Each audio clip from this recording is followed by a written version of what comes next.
জয় যিশু। আসুন আজকে মথি তার ৯ অধ্যায় পাঠ করি। পাঠের আরম্ভ এইরূপ: যিশু একজন পক্ষাঘাতীকে আরোগ্য করেন ও তাহার পাপ ক্ষমা করেন। পরে তিনি নৌকায় উঠিয়া পার হইলেন এবং নিজ নগরে আসিলেন। আর দেখো, কয়েকটি লোক তাহার নিকটে একজন পক্ষাঘাতীকে আনিল, সে খাটের ওপরে শয়ান ছিল। যিশু তাহাদের বিশ্বাস দেখিয়া সেই পক্ষাঘাতীকে কহিলেন, বৎস, সাহস করো, তোমার পাপ ক্ষমা হইল।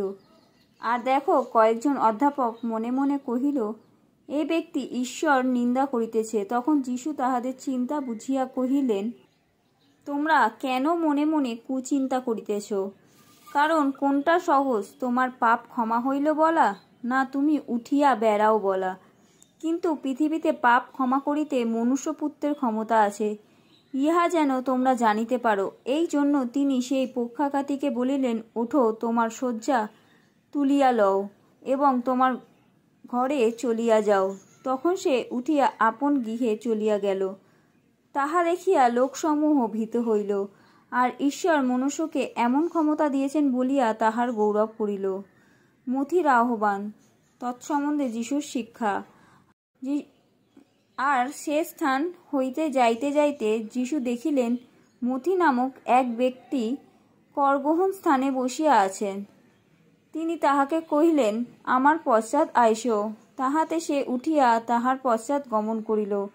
পরে তিনি গৃহমধ্যে ভোজন করিতে বসিয়াছেন। আর দেখো, অনেক করগ্রাহী ও পাপী আসিয়া যিশুর এবং তাহার শিষ্যদের সহিত বসিল। তাহা দেখিয়া ফরিসীরা তাহার শিষ্যদিগকে কহিল, তোমাদের গুরু কি জন্য করগ্রাহী ও পাপীদের সহিত ভোজন করেন? তাহা শুনিয়া তিনি কহিলেন, সুস্থ লোকদের চিকিৎসকের প্রয়োজন নেই, বরং পীড়িত লোকেদেরই প্রয়োজন আছে। কিন্তু তোমরা গিয়া শিক্ষা করো, এই বচনের মর্ম কি?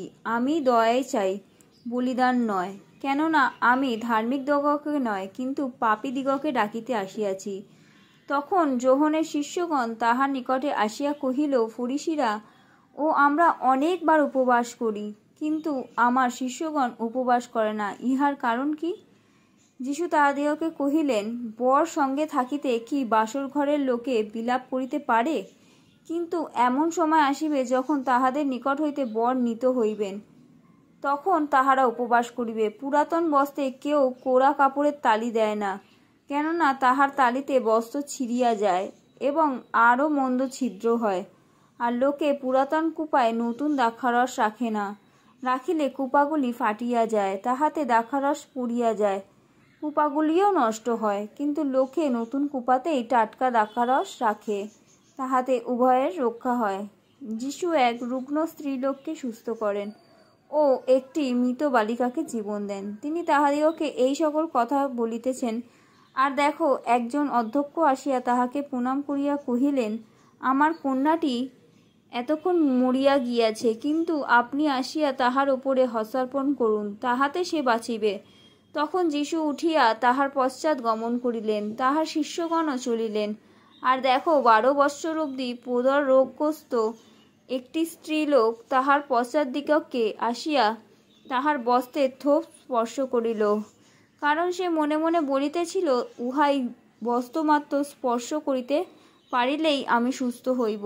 তখন যিশু মুখ ফিরাইয়া তাহাকে দেখিয়া কহিলেন, বৎসে, সাহস করো, তোমার বিশ্বাস তোমাকে সুস্থ করিল।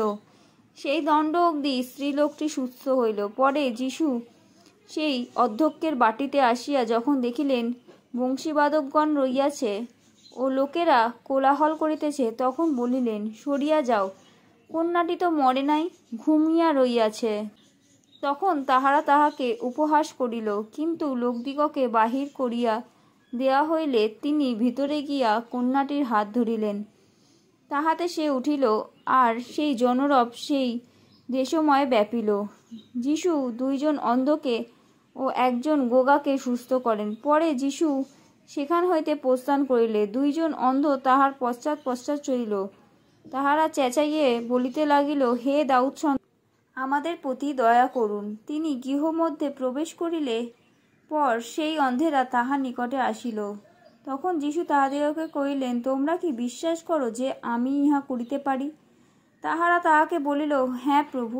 তখন তিনি তাহাদের চক্ষু স্পর্শ করিলেন আর কহিলেন, তোমাদের বিশ্বাস অনুসারে তোমাদের প্রতি হোক। তখন তাহাদের চক্ষু খুলিয়া গেল, আর যীশু তাহাদিগকে দৃঢ়রূপে নিষেধ করিয়া দিলেন, কহিলেন, দেখিও যেন কেহ ইহা জানিতে না পায়। কিন্তু তাহারা বাইরে গিয়া সেই দেশময় তাহার কীর্তি প্রকাশ করিল।